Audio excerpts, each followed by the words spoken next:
നാമനിർദ്ദേശ പത്രിക സമർപ്പിക്കാനായി എത്തിയിരിക്കുകയാണ്. പത്രികാ സമർപ്പണത്തിനായി കാത്തിരിക്കുകയായിരുന്നു എം സ്വരാജ്.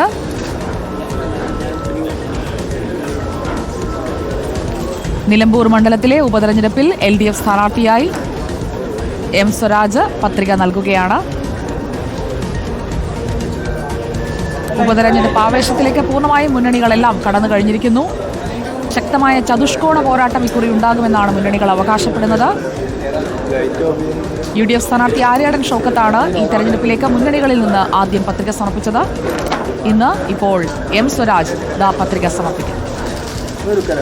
ദീപക് മലയമ്മ നമുക്കൊപ്പമുണ്ട്. ദീപക് മലയമ്മ, LDF സ്ഥാനാർത്ഥിയായി എം സ്വരാജ് പത്രിക സമർപ്പിക്കുകയാണ്. പൂർണ്ണമായും അംഗത്തിന് കച്ച മുറുക്കുകയാണ് സ്വരാജ്, അല്ലേ?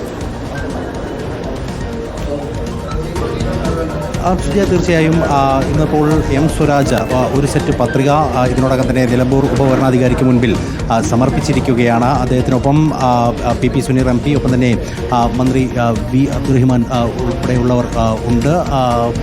നേരത്തെ ഒരു സ്വതന്ത്ര സ്ഥാനാർത്ഥി ഇന്ന് രാവിലെ പത്രിക സമർപ്പിച്ചു. ഇപ്പോൾ അദ്ദേഹം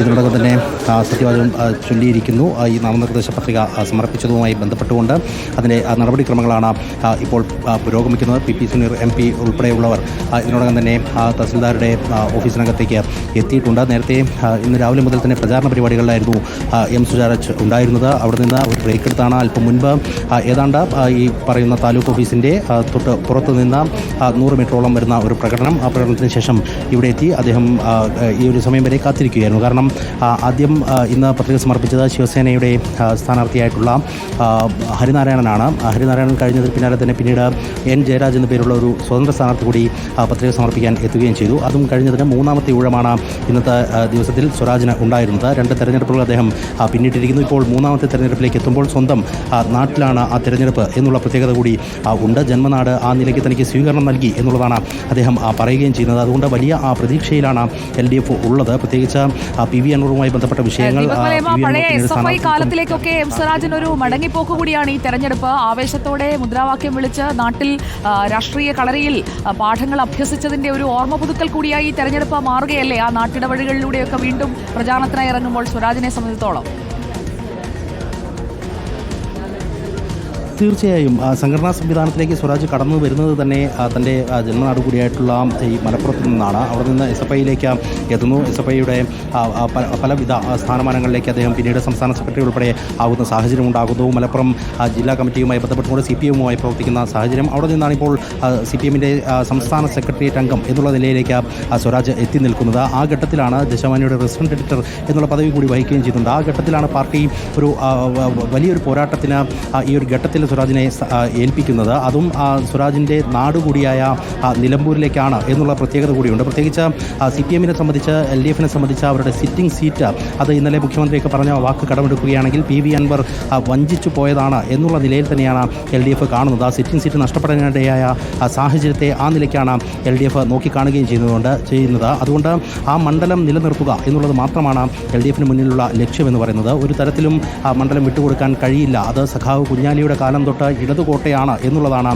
LDFിൻ്റെ പ്രഖ്യാപിതമായിട്ടുള്ള നിലപാട്. പല ഘട്ടങ്ങളിലും ആര്യാടൻ മുഹമ്മദ് ആ മണ്ഡലം പൂർണ്ണമായും കൈവശപ്പെടുത്തിയ കാലഘട്ടത്തിലൊക്കെ തന്നെ സ്വതന്ത്ര പരീക്ഷണങ്ങൾ നടത്തിക്കൊണ്ടാണ് മണ്ഡലം തിരിച്ചു പിടിക്കുന്നതിന് വേണ്ടി LDF നീക്കങ്ങൾ നടത്തുകയും അത് വിജയിക്കുകയും ഒക്കെ ചെയ്തിട്ടുള്ളത്. പിന്നീട് കഴിഞ്ഞ ഏതാണ്ട് 2 ടേമോളം PV അൻവറിനെ വെച്ചാണ് LDF ഈ മണ്ഡലം നിലനിർത്തിയിരുന്നത്. ഏറ്റവും ഒടുവിൽ PV അൻവർ പുറത്തേക്ക് പോവുകയും പിണറായി സത്തിനെതിരെ ശക്തമായ മുദ്രാവാക്യം മുഴക്കുകയും ചെയ്യുന്ന ഘട്ടത്തിലാണ് ഇത്തരത്തിൽ ഒരു തിരഞ്ഞെടുപ്പ് ആസന്നമായിരിക്കുന്നത്. ആ തിരഞ്ഞെടുപ്പ് പരാജയം എന്ന് പറയുന്നത് അത് പാർട്ടി സംവിധാനത്തിൻ്റെയും ഒപ്പം തന്നെ പിണറായി സർക്കാരിൻ്റെയും ഒക്കെ പരാജയവുമായി ബന്ധപ്പെടുത്തി പിന്നീട് വായിക്കപ്പെടും എന്നുള്ളതുകൊണ്ട് തന്നെ അത് സംഭവിക്കാതിരിക്കാൻ വേണ്ടിയുള്ള എല്ലാ മുന്നൊരുക്കങ്ങളും നടത്തുന്നു എന്നുള്ളതാണ്. പാർട്ടി സംഘടനാ സംവിധാനം ഈ ഒരു കാലയളവിൽ സുശക്തമായിട്ടുണ്ട് എന്നുള്ള വിലയിരുത്തൽ കൂടി CPMിനെ സംബന്ധിച്ച് ഉണ്ട്. അതുകൊണ്ട് ഒരു തരത്തിലും ആശങ്കപ്പെടേണ്ട സാഹചര്യം ഇല്ല എന്നുള്ളതാണ് പൊതുവെ CPM വിലയിരുത്തുന്നത്. അതേസമയം തന്നെ UDF ആര്യാടൻ ഷൗക്കത്തിനെ രംഗത്തിറക്കി മത്സരത്തിലേക്ക് വരികയും ആദ്യഘട്ടത്തിൽ ഒരു മുൻതൂക്കം നേടുകയും ഒക്കെ ചെയ്യുന്ന സാഹചര്യം നമ്മൾ കണ്ടതാണ്. സ്ഥാനാർത്ഥി പ്രഖ്യാപനം മുതൽ പിന്നീട് ഇങ്ങോട്ട് നടന്നിരിക്കുന്ന കാഴ്ചകളൊക്കെ നമ്മൾ കാണുകയും ചെയ്തതാണ്. നാമനിർദ്ദേശ പത്രികയടക്കം UDF ഇതിനോടകം സമർപ്പിക്കുകയും ചെയ്തു. പക്ഷേ അപ്പോഴും UDF-നകത്ത് പല വിധത്തിലുള്ള പ്രശ്നങ്ങൾ അത് PV അൻവറുമായി ബന്ധപ്പെട്ടതടക്കം ഉണ്ട് എന്നുള്ള വിലയിരുത്തൽ CPM-നെ സംബന്ധിച്ചുണ്ട്. അതുകൊണ്ട് അതൊക്കെ തന്നെ വലിയ രീതിയിൽ ചർച്ചയാകുമെന്നും ആ വോട്ട് സ്പ്ലിറ്റായി പോകുമെന്നും ഒക്കെയുള്ള കണക്കുകൂട്ടൽ LDF-നെ മുന്നോട്ട് വലിയ രീതിയിൽ നയിക്കുന്നുണ്ട്. പ്രത്യേകിച്ച് LDF-ൻ്റെ വോട്ട് അത് കേഡർ വോട്ടായാലും അനുഭാവ വോട്ടായാലും ആ വോട്ടിലൊന്നും തന്നെ വിള്ളലുണ്ടാക്കാൻ UDF-ന് കഴിയില്ല എന്നുള്ളതാണ് LDF കണക്ക് കൂട്ടുന്നത്. അതുകൊണ്ട് വലിയ ആത്മവിശ്വാസത്തിൽ വാനോളം ആത്മവിശ്വാസം എന്നുള്ളതാണ് M സ്വരാജ് തന്നെ കഴിഞ്ഞ ദിവസം മാധ്യമങ്ങളെ കാണുമ്പോൾ മറുപടിയായി നൽകുകയും ചെയ്തിട്ടുള്ളത്. അദ്ദേഹം സ്വീകരണ പരിപാടിയിലടക്കം എത്തുമ്പോൾ പറഞ്ഞിരിക്കുന്ന വാചകം തനിക്കൊപ്പം തൻ്റെ പാർട്ടിയുമായി ബന്ധപ്പെട്ട പതാകകൾ മാത്രമല്ല താൻ കണ്ടത്, അതിനപ്പുറത്ത് മറ്റ് പതാകകൾ കൂടി തനിക്ക് പിന്തുണ പ്രഖ്യാപിച്ച് വരുന്നത് താൻ പരിചയമുള്ള ചില മുഖങ്ങൾ കൂടി ആ നിലയ്ക്ക് കണ്ടിരുന്നു എന്നുള്ളതാണ് സ്വരാജ്. അതായത് പാർട്ടി വോട്ടുകൾ മാത്രമല്ല ഇക്കുറി ലക്ഷ്യമിടുന്നത്, വിജയത്തിലെത്താൻ പാർട്ടി വോട്ടുകൾ കേഡർ വോട്ടുകൾ മാത്രം മതിയാകില്ല എന്ന കൃത്യമായ തിരിച്ചറിവ് LDF സംവിധാനത്തിനുമുണ്ട്. അതുകൊണ്ട് പരമാവധി വോട്ടുകൾ ഇതര മുന്നണികളിൽ നിന്ന് ആകർഷിക്കുക എന്ന ഒരു രാഷ്ട്രീയ തന്ത്രം കൂടി ഇക്കുറി ഉണ്ടാകില്ലേ നിലമ്പൂരിൽ? തീർച്ചയായും LDF-നെ സംബന്ധിച്ച് ഇവിടെയുള്ള കേഡർ വോട്ടുകളും അനുഭാവ വോട്ടുകളും കൂട്ടിച്ചേർത്താൽ പോലും വിജയിക്കാൻ ഉതകുന്ന ഒരു സാഹചര്യം ഇല്ല എന്നുള്ളതൊരു യാഥാർത്ഥ്യമാണ്. കാരണം UDF-ന് സാമാന്യം ഭേദപ്പെട്ട നിലയിൽ വോട്ടുകൾ ശേഖരിക്കാൻ കഴിയുന്ന രാഷ്ട്രീയ സാഹചര്യം മണ്ഡലത്തിലുണ്ട്. പക്ഷേ അതിനപ്പുറത്തേക്ക് ഈ UDF-യുമായി അകന്നു നിൽക്കുന്ന, പ്രത്യേകിച്ച് അത് മുസ്ലിം ലീഗുമായി ബന്ധപ്പെട്ടുകൊണ്ടൊക്കെ അവിടെ കുറച്ച് വിള്ളലുകൾ വന്നതിൻ്റെ ഭാഗമായി വിയോജിപ്പ് രേഖപ്പെടുത്തിയിട്ടുള്ള UDF-ൻ്റെ സ്ഥാനാർത്ഥിയുമായി ബന്ധപ്പെട്ടുകൊണ്ട് വിയോജിപ്പുകളുള്ള ആളുകളുടെയൊക്കെ വോട്ടുകൾ ശേഖരിക്കുക എന്നുള്ളത് തന്നെയാണ് LDF ലക്ഷ്യമിടുന്നത്. അതിപ്പോൾ PV അൻവർ ഫാക്ടർ കൂടി വരുന്നതോടുകൂടി വോട്ടുകൾ സ്പ്ലിറ്റായി പോകുന്നത് UDF-ൻ്റെ ഭാഗത്തു നിന്നായിരിക്കും എന്നുള്ള വിലയിരുത്തൽ തന്നെയാണ് LDF-നെ സംബന്ധിച്ചുള്ളത്. പ്രത്യേകിച്ച് PV അൻവർ പാർട്ടി വിട്ട് അല്ലെങ്കിൽ MLA സ്ഥാനം രാജിവെച്ച് LDF-ൽ നിന്ന് മാറിപ്പോകുന്ന ഘട്ടത്തിൽ പോലും ഒരു പാർട്ടി മെമ്പറെയോ അല്ലെങ്കിൽ പാർട്ടി അനുഭാവിയെയോ കൊണ്ടുപോകാൻ PV അൻവറിന് സാധിച്ചിട്ടില്ല എന്നുള്ളതാണ് LDF വിലയിരുത്തുന്നത്. അതുകൊണ്ട് തന്നെ ആ നിലയ്ക്ക് പരമ്പരാഗതമായി LDF-ന് കിട്ടിക്കൊണ്ടിരുന്ന വോട്ടുകളിൽ ഒരു തരത്തിലും വിള്ളൽ വീഴുകയില്ല. അതേസമയം UDF-നെ സംബന്ധിച്ച് PV അൻവർ ഒരു ഫാക്ടറായി മാറും. ആ വോട്ട് അവിടെ